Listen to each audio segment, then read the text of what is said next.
이 시간 우리가 나눌 하나님의 말씀은 출애굽기 32장 21절에서 29절 말씀까지 하나님의 말씀을 봉독해 올리겠습니다. 모세가 아론에게 이르되 이 백성이 당신에게 어떻게 하였기에 당신이 그들을 큰 죄에 빠지게 하였느냐. 아론이 이르되 내 주여 노하지 마소서. 이 백성의 악함을 당신이 아나이다. 그들이 내게 말하기를 우리를 위하여 우리를 인도할 신을 만들라. 이 모세 곧 우리를 애굽 땅에서 인도하여 낸 사람은 어찌 되었는지 알 수 없노라 하기에 내가 그들에게 이르기를 금이 있는 자는 빼내라 한즉 그들이 그것을 내게로 가져왔기로 내가 불에 던졌더니 이 송아지가 나왔나이다. 모세가 본즉 백성이 방자하니 이는 아론이 그들을 방자하게 하여 원수에게 조롱거리가 되게 하였음이라. 이에 모세가 진 문에 서서 이르되 누구든지 여호와의 편에 있는 자는 내게로 나오라 하매 레위 자손이 다 모여 그에게로 가는지라.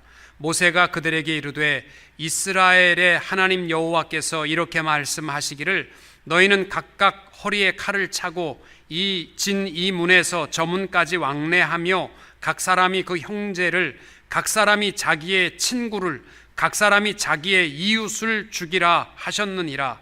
레위 자손이 모세의 말대로 행하매 이날의 백성 중에 3,000명 가량이 죽임을 당하니라. 모세가 이르되 각 사람이 자기의 아들과 자기의 형제를 쳤으니 오늘 여호와께 헌신하게 되었느니라. 그가 오늘 너희에게 복을 내리시리라. 아멘.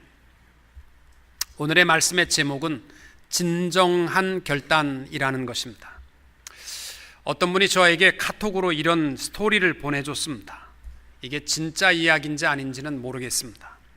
베트남 전쟁 때의 이야기인데 전쟁에서 돌아온 병사가 샌프란시스코에 있는 자기 어머니에게 전화를 했습니다. 어머니, 제가 전쟁터에서 이제 막 미국으로 돌아왔습니다. 이제 집으로 가려고 하는데 그런데 함께 갈 친구가 한 명이 있습니다. 그렇게 하려무나 우리도 그 친구를 보고 싶다. 우선 부모님께 드릴 말씀이 있습니다. 그 친구는 전투에서 심각한 부상을 입었습니다. 한쪽 다리를 잃었고 한쪽 팔을 잃었습니다. 그는 갈 곳도 없어서 제가 함께 가려고 합니다. 어머나, 참 안 됐구나. 얘야, 우리가 넉넉하지 못해서 그가 살 곳을 마련해 줄 수 있을지는 모르겠구나. 아들이 말합니다. 어머니, 그런 의미가 아니라 제가 그와 함께 우리 집에서 함께 살고 싶습니다. 어머니가 말합니다. 얘야, 너는 아직 어려서 잘 모르는구나. 내가 지금 무슨 생각을 하고 있는지 잘 모르는 거야. 그런 장애가 있는 사람은 어쩌면 우리에게 큰 짐이 될 수 있단다. 우리는 이제까지 잘 살아왔는데 우리 삶에 머리 아픈 일이 끼어드는 일을 원치 않는다. 내 생각에는 너만 집으로 오고 그 친구에 관한 것은 스스로 살 길을 찾을 수 있도록 하는 것이 좋겠구나. 잠시 후 아들은 말없이 전화를 끊었답니다. 그리고 며칠 후에 경찰서에서 전화를 받았습니다. 아들로 여겨지는 분이 투신 자살을 했습니다. 깜짝 놀란 병사의 부모님들이 병원에 가보니까 아들이 죽어 있습니다. 자기의 아들인지는 분명히 알았는데 더 놀란 것은 자기 아들이 전쟁터에서 한 다리와 한 팔을 잃었던 것입니다. 저는 이 이야기를 읽으면서 어쩌면 우리도 항상 건강하고 항상 멋지고 항상 즐겁고 내 주위에 아무런 문제가 없이 살아가기를 원하지만 그렇지 못한 슬픈 이야기 한복판에 내가 서 있을 수도 있다라는 생각입니다. 나는 동정심이 있고 나는 신앙생활을 열심히 잘 감당하는 경건한 그리스도인이라고 생각하는데 실상은 세상에서 정말 고통스럽고 아파하는 사람에게 상처를 입히고 내가 그러한 행동을 하는지조차 모르고 살아갈 때가 많습니다. 여러분, 오늘 성경에 보시면 자기의 형제, 자기의 친구를 칼을 들어 3,000명을 죽이는 끔찍한 스토리가 나옵니다. 나는 그 이야기와 전혀 관계없는 남의 이야기로 듣지 마십시오. 어쩌면 우리들도 금송아지를 섬기면서 좋은 신앙인인 것처럼 착각하고 살 때가 있습니다. 우리가 영적으로 깨어있지 않으면 성경의 대부분의 역사의 스토리는 그저 지나가는 이야기일 뿐이지 내게 아무런 상관이 없을 것입니다. 출애굽기 말씀의 내용을 다시 한번 정리하겠습니다. 40장으로 되어 있는 출애굽기는 세 부분으로 나누어집니다. 첫째는 애굽에서부터 나오는 출애굽의 역사와 광야의 시작이 18장까지의 내용이고, 19장부터 24장까지는 율법과 십계명을 주시는 말씀이고, 25장부터 40장까지는 성막과 예배에 관한 말씀입니다. 우리 지난 시간에 나누었던 것이 24장입니다. 24장은 십계명과 언약과 성막의 사이에 어떤 관계인지를 우리에게 말씀해 주고 있습니다. 모세가 백성들 앞에서 언약을 읽을 때마다 백성들은 우리가 다 준행하겠습니다, 우리가 다 지키겠습니다, 그렇게 결단했습니다. 네, 모세는 듣지도 않고 하나님 앞에 제단을 쌓고 피를 흘리고 양풍이에 피를 담아 제단에 피를 뿌렸습니다. 그리고 다시 백성들에게 언약을 읽어줄 때 백성은 변함없이 우리가 다 준행하고 지키겠습니다. 모세는 듣지 않고 하나님 앞에 번제와 화목제를 드렸습니다. 바로 이 이야기는 우리 믿음의 삶의 중심입니다. 하나님의 말씀에 가까울수록, 하나님의 언약을 깨달을수록 우리는 부족한 죄인인 것을 알게 되고, 그럴수록 우리는 더욱 십자가 보혈의 피를 붙들어야만 되는 존재라는 것입니다. 출애굽기 25장부터 이제 그 40장까지가 성막인데, 제가 주일날마다 이제 번제단 가지고 설교하고, 성소에 가지고 설교하고, 성소에 지붕 가지고 설교하고, 또 울타리와 기둥을 가지고 설교하고 그러면요, 여러분 굉장히 졸리실 것 같아서 제가 성막 설교는 생략하고 성막은 성경 공부 때에 제가 시키도록 하겠습니다. 그리고 이어지는 스토리가 오늘 32장으로 넘어가게 됩니다. 40일 동안 모세가 시내산에서 십계명과 성막의 제도를 하나님 앞에 받았습니다. 그렇게 40일 전에 하나님의 언약을 철저히 지키겠다고, 준행하겠다고 외쳤던 이스라엘 백성들은 40일이 지나지 못해서 그들은 금송아지를 만들고 그에게 절하며 이것이 우리를 애굽에서 인도한 하나님이라고 섬겼던 것입니다. 제2계명 여러분 기억나십니까? 하나님께서 너를 위하여 새긴 우상을 만들지 말고, 또 위로 하늘에 있는 것이나 아래로 땅에 있는 것이나 땅 아래 물속에 있는 것에 아무 형상이든지 만들지 말며 그것들에게 절하지 말며 그것들을 섬기지 말라. 이 계명을 그들은 철저히 어겼습니다. 모세는 가져온 십계명의 두 돌판을 집어던져 깨버렸습니다. 지키지 않고 깨버린 이스라엘 백성에게 이 돌판이 무슨 소용이 있느냐? 하나님의 진노하심을 선포하게 됩니다. 어쩌면 우리들도 아무리 결단해도 돌아서면, 또 그래도 김밥은 한나절 쉬지 않지만 우리 인간의 마음은 1초에도 마음이 수십 번 뒤집어졌다가 그렇게 열심히 이 일을 해야 되겠다고 결단했다가도 40일이 못 돼서 우상 숭배에 빠져버리는 결과를 가져오는 존재들이기 때문에, 특별히 오늘 말씀을 통해서도 우리가 꼭 기억해야 할 것, 나는 십자가가 아니면 구원받을 수 없는 존재라는 것을 기억하시고 더욱 십자가를 붙들고 살아가는 성도님들이 될 수 있기를 축복합니다. 우리들도 살아가다 보면 결단해야만 하는 시간이 있습니다. 그러한 결단의 시간에 우리가 꼭 해야 할 것, 이스라엘 백성들처럼 다 준행하겠습니다, 그리고 40일이 못 돼서 우상 숭배에 희낙낙하는 자들이 되지 마시고 하나님 앞에서 진정한 결단으로 변화되는 성도님들이 될 수 있기를 주님의 이름으로 축원합니다. 첫째로, 결단에 필요한 것은 인내입니다. 시내산 꼭대기에서 40일째가 되는 날 하나님께서 모세에게 하신 말씀이 7절과 8절입니다. 여호와께서 모세에게 이르시되 너는 내려가라. 내가 애굽 땅에서 인도하여 낸 네 백성이 부패하였도다. 하나님이 얼마나 속상하시면 하나님의 택한 백성을 내 백성이라고 안 하고 모세에게 네 백성, 하나님이 얼마나 속상하셨겠어요. 그들이 내가 그들에게 명령한 길을 속히 떠나 자기를 위하여 송아지를 부어 만들고 그것을 예배하며 그것에게 제물을 드리며 말하기를 이스라엘아, 이는 너희를 애굽 땅에서 인도하여 낸 너희 신이라 하였도다.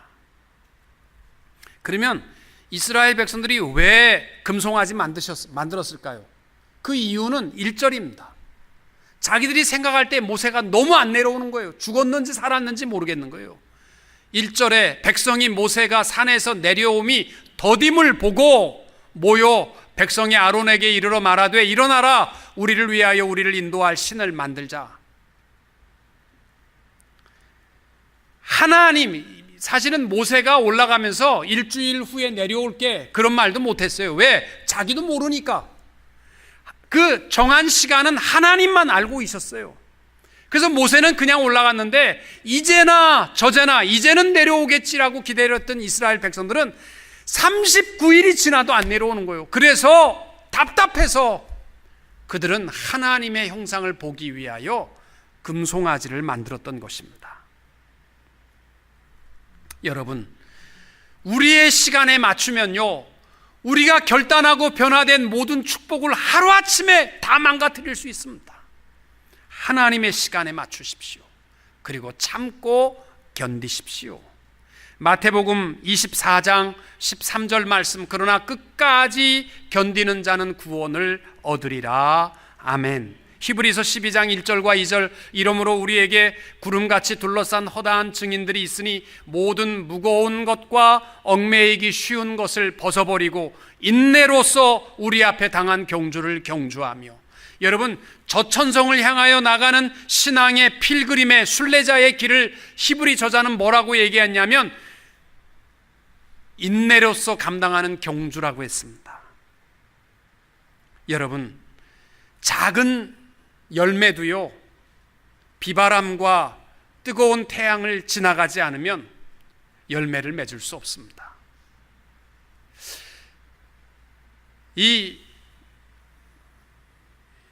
이제 그 벼들이 다 익어서 만약에 해를 받지 못하면 껍질만 있지 그 안에 열매는 없다고 합니다. 제가 우리 신앙생활 하시는 분들을 가만히 보면 정말 어렸을 때부터 충성 봉사 잘하다가 마지막 하나님의 정한 시간을 참지 못하고 다 깨버리고 다 무너뜨리고 스스로 모든 것을 다 망가뜨려 놓는 분들을 많이 봅니다. 여러분, 하나님의 정한 시간을 바라보고 인내하십시오. 결단하는 자에게 필요한 것은 인내입니다. 아람의 군대장관 나아만이 요단강에 7번 몸을 담글 때 하나님이 기적의 축복을 주셨습니다. 여리고 성이 무너졌던 것은 조금씩 무슨 돌가루가 흘러 떨어지다가 자갈이 떨어지다가 어느 날 이렇게 모든 것이 무너지는 것이 아니라 마지막 날까지 순종할 때 그 여리고성 불가사의한 성이 무너지게 된 것입니다. 사무엘상 13장에 보시면은 이스라엘의 초대 왕이었던 사울 왕이 왕이 된 지 2년 만에 블레셋과 전쟁을 해야만 했습니다. 블레셋이 이스라엘을 공격해 오는데 블레셋의 숫자가 얼마나 되냐면 병거가 3만, 오늘날로 말하면 탱크예요. 병거는. 그리고 마병이 6천, 달려가는 말은요 오늘날로 말하면 전투기입니다. 전투기 6천. 군사는 헤아릴 수 없는 많은 숫자가 이스라엘을 공격해 오는 겁니다. 급한 사울 왕이 이스라엘의 군대를 우리가 싸워야 된다, 모이자. 그랬더니 모인 숫자가 몇 명이냐면 3천, 오합지졸이죠. 그런데 이 3천 명이 모여서 그들을 향하여 대항하여 나가야 되겠는데 그냥은 못 나가겠고, 사무엘 선지자가 하나님 앞에 번제를 드리고 하나님께서 가라 하면 가서 싸우려고 준비하고 기다리는데 사무엘이 안 오는 겁니다. 그러니까 이스라엘 백성들이 볼 때에 수많은 군대가 쳐들어오고 잘못하면 자기들이 여기서 개죽음 당하겠다. 그래서 무서운 사람들이 하나둘 집으로 도망갔습니다. 그래서 사울 왕이요 3천 명도 너무 적은데 하나둘씩 도망가니까 사무엘이 왜 이렇게 안 오나 하다가 급하니까 어떻게 했냐면, 야, 불 가져와라, 재물 가져와라, 내가 하나님 앞 번제와 화목제 드리겠다. 그래서 막 불을 태워서 번제와 화목제를 다 드렸는데, 재밌는 것이요 10절입니다. 사무엘상 13장 10절에 보시면 번제 드리기를 마치자 사무엘이 온지라. 참 재밌잖아요. 그렇게 기다리던 사무엘이 안 오다가 번제를 딱 드리고 나니까 뭐 하는 짓이요 하고 나타난 거예요. 사무엘이. 우연입니까? 하나님이 사울 왕에게 원했던 것이 뭐예요? 기다리라는 거예요. 기다리라. 내 정한 시간에 3천 명이라서 너희들이 이길 수 있고 2,500명 남아서 지고, 그런 게 아니라는 거죠.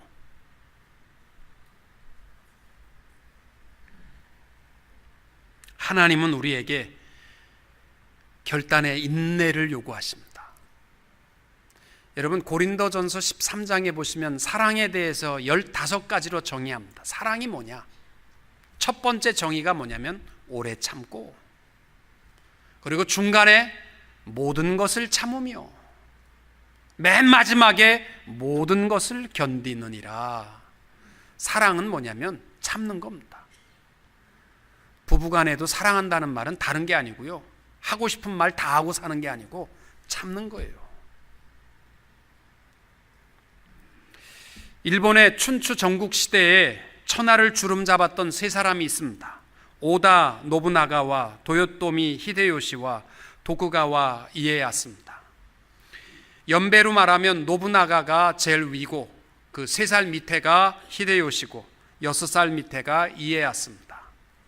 그런데 노부나가는 50살을 살고 스스로 목숨을 끊었습니다. 그리고 히데요시는 63세를 살았지만 그의 어린 아들 걱정 때문에 초라하게 사람들 다니면서 청탁하고 애원하고 눈물 흘리고 약간 정신이 이상해서 죽었습니다. 도쿠가와 이에야스만이 75세를 살았고 많은 자기의 철학과 정신을 후배들에게 남기고 자기의 수를 다 살고 죽습니다. 그리고 천하를 주름잡게 됩니다. 어떤 차이가 있느냐? 이 세 사람, 앵무새를 놓고 일본 사람들은 이렇게 얘기합니다. 노부나가는 앵무새가 울지 않으면 죽여버리는, 그러면 간단하다. 앵무새가 안 울어? 죽여버리겠다. 이게 노부나가의 철학이고, 히데요시는 울지 않으면 울려보겠다. 뭐 협박을 해서라도 울려보겠다는 것이고, 이에야스의 철학은 뭐냐면 앵무새가 안 울어? 올 때까지 기다리겠다. 누가 이겼느냐? 기다리는 자가 태평천하를 이루게 됩니다. 일본 사람들은 이 세 명의 인물을 두고두고 가르치면서 참는 자가 이긴다. 참는 자가. 사랑하는 성도 여러분, 여러분이 하나님 앞에 변화되고 결단하기를 하셨으면 참고 하나님의 정한 시간까지 견디어 이길 수 있게 되시기를 축복합니다. 두 번째로, 결단의 가장 중요한 요소는 기도입니다. 여러분, 우리도 결단할 시간, 내가 무엇을 택해야 될지, 어떤 길로 가야 할지, 어떻게 행하여야 할지, 여러분, 생각보다 또 무엇보다 조사하는 것보다 더 중요한 것은요, 기도입니다. 예수님도 언제든지 중요한 일을 앞에 두고는 기도부터 하셨습니다. 공생애를 사시기 전에 40일 동안 금식 기도하시고 공생애를 시작하셨습니다. 마지막 십자가를 짊어지시기 전에 겟세마네에서 땀방울을 핏방울처럼 흘리며 기도하시고 십자가를 담당하셨습니다. 예수님은 기도만이 우리의 모든 결단을 열매 맺게 하는 승리의 비결임을 말씀해 주신 것입니다. 제 주위에 어떤 선교사님이 아프리카로 선교를 가시면서 자기가 알고 있는 모든 목사님들을 다 찾아다니고 자기가 알고 있는 모든 장로님들, 집사님들을 찾아다니면서 저한테도 와서, 목사님, 나 아프리카로 갑니다. 정말 어려운 데로 가십니다. 제가 기도하고 하겠습니다. 목사님, 무엇보다 500불씩만 도와주세요, 한 달에. 우리 교회가 여력이 없습니다. 그래요? 그러면 목사님 300불만 도와주세요. 300불은 하셔야 됩니다. 무슨 장사꾼도 아닌데 그렇게 1시간을 딜을 하는 거예요. 제가 못하겠다고 하니까 100불만 해주세요. 그래서 제가 그랬습니다. 선교사님, 먼 길 가는데 제가 외럼때에 한마디만 하겠습니다. 이 모습은 아닌 것 같습니다. 반면에 어떤 분은 남미로 선교를 가시는데 너무너무 섭섭하더라고요. 나한테 간다는 얘기도 없이 가버리셨어. 그래서 어떻게 그럴 수 있나 그랬더니 나만 아니고 한 사람도 안 찾아보고 그냥 떠났어. 그리고 나중에 편지를 보냈어. 미안합니다. 내가 하나님 앞에 결단할 것이 있어서 기도하고 가느라고 여러분을 못 찾아뵀습니다. 여러분, 어떤 게 옳습니까?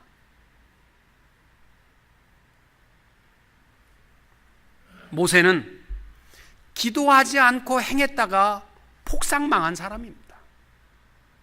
어머니 품에서 자라면서 어머니가 민족의 구원을 위한 사명을 모세에게 줬습니다. 모세가 바로의 궁전에서 컸지만 내 민족을 위해서 뭔가를 해야 되겠다라는 비전을 갖고 있었어요. 그런데 어느 날 밖에 나가 보니까 애굽인과 유대인이 싸우고 있습니다. 말이 싸움이지 하나는 종주국이고 하나는 노예인데 무슨 싸움이겠어요. 일방적으로 터지는 거죠. 그 모습을 보자마자 이 모세가 너무 화가 나가지고 그냥 달려가서 애굽 사람을 쳐 죽입니다. 그리고 나서 그는 쪽박 찼습니다. 40년 동안 광야의 도망자로, 목자로 살아갑니다. 모세가 그 일 이후에 어떤 일이든지요, 자기가 기도하지 않고는 안 합니다. 기도만이 답이었습니다. 그게 민수기서를 읽어보면 잘 나와요. 민수기 14장에 보시면은 하나님께서 전염병으로 이스라엘 백성을 치려고 할 때 모세가 했던 것은 뭐냐면 기도입니다. 구하옵나니 주의 인자의 광대하심을 따라 이 백성의 죄악을 용서하시되 애굽에서부터 지금까지 이 백성을 용서하신 것 같이 용서해 주옵소서. 또 민수기 21장에 하나님께서 원망과 불평에 빠진 이스라엘 백성들을 불뱀에 물려서 다 죽게 할 때 그가 한 일이 뭐냐면 어떤 약이 좋을까 찾아다니는 게 아니고 모세가 백성을 위하여 기도하며 여호와께서 모세에게 이르시되 불뱀을 만들어 장대 위에 매달아라. 물린 자마다 그것을 보면 살리라. 오늘 말씀에도 보시면은 출애굽기 32장에 모세가 2번 기도해요. 하나님께서 너무너무 속상하셔가지고 모세야, 네 백성들 봐라.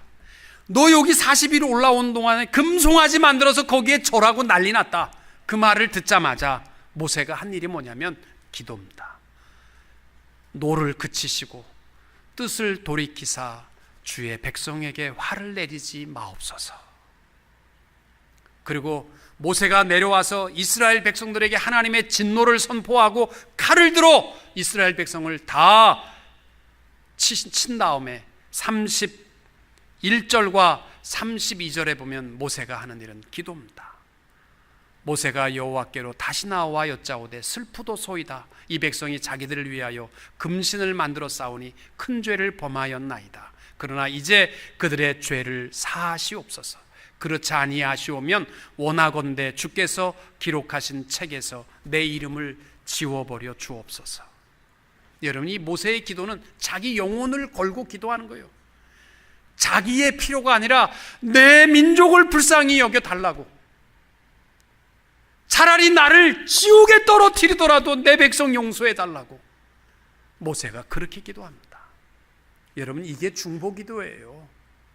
여러분 자신을 위해서, 여러분 자식을 위해서는 밤새도록 기도하면서 남 아픈 거 남을 위해서 기도하라 그러면 그래서 간단하게 해치우고 기도했다 그러고, 아니요. 모세는 결단을 내고 목숨을 걸고 영혼을 걸고 기도한 것이 뭐냐면 중보기도였습니다. 우리 하나님은 모세처럼 목숨을 걸고 결단하며 기도하는 기도에 져주시기를 기뻐하십니다. 야곱이 얼마나 못됐어요. 형 에서를 속이고 장자의 축복을 다 받았지요. 라반의 집에 도망가서 정말 거지처럼 와가지고 라반의 재산의 반 이상을 자기 걸로 만들었지요. 너무너무 꼴보기 싫으니까 라반이 절대로 우리 땅에 들어오지 마라, 오면은 사위라도 죽여버리겠다, 그래가지고 쫓았어요. 그러니까 야곱이 라반에게 쫓겨났는데 형 에서가 400군사를 데리고 이 동생 이놈을 죽여버리겠다고 쫓아오니까 어디 갈 데가 없는 거예요. 그래서 약복 강가에서 엎드려 자면서 그가 붙들었던 것은 오직 하나님이었습니다.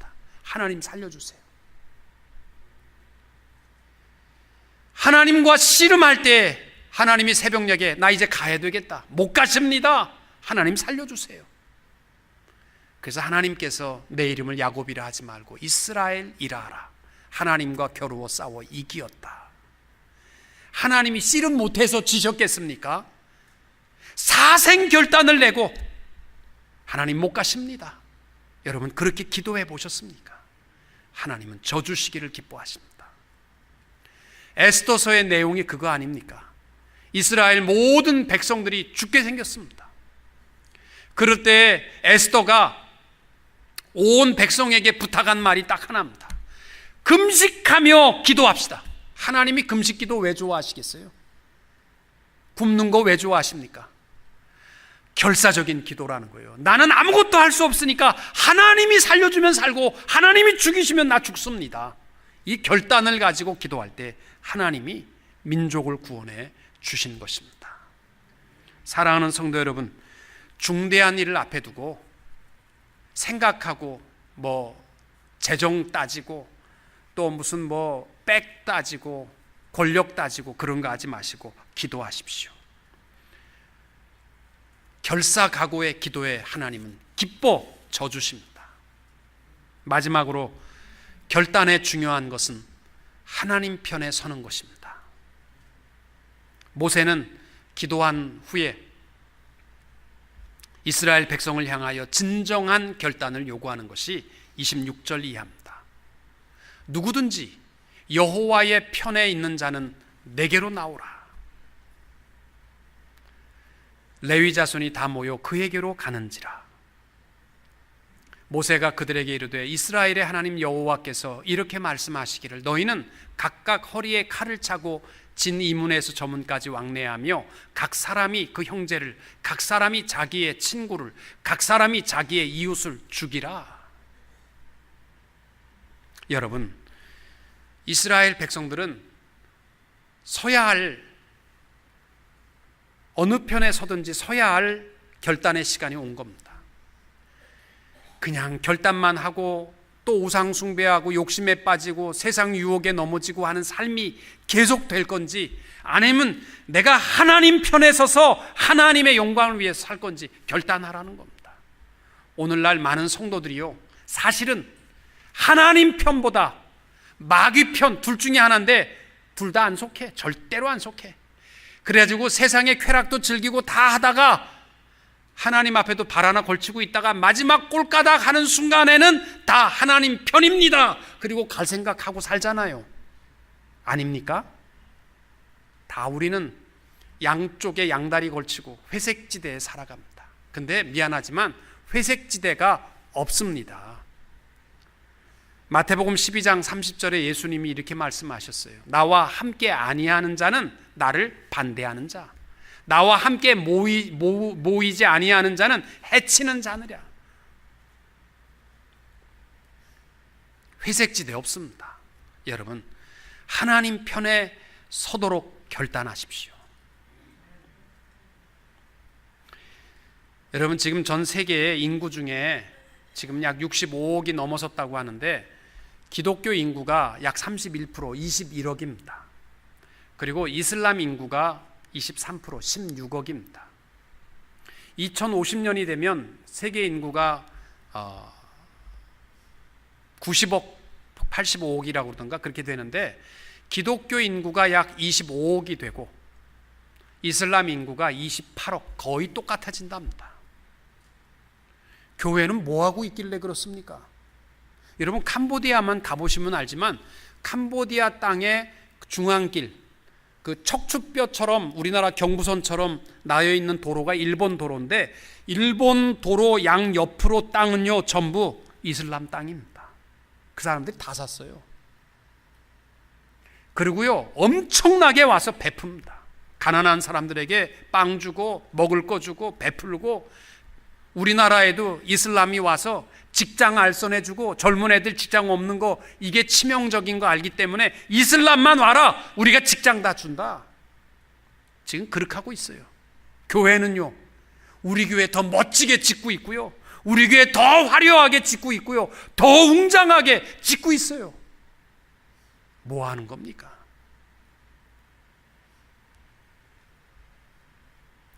여러분, 훗날 모든 사람들이 다 기독교는 아니다, 하나님 편은 아니다, 진리와 말씀 그 속에 서는데 영원한 생명이 거기에 있는 거 아니다 라고 할지라도, 여러분 혼자 남는다 할지라도 마지막 목숨이 붙어있는 순간까지 십자가 붙들게 되시기를 축복합니다.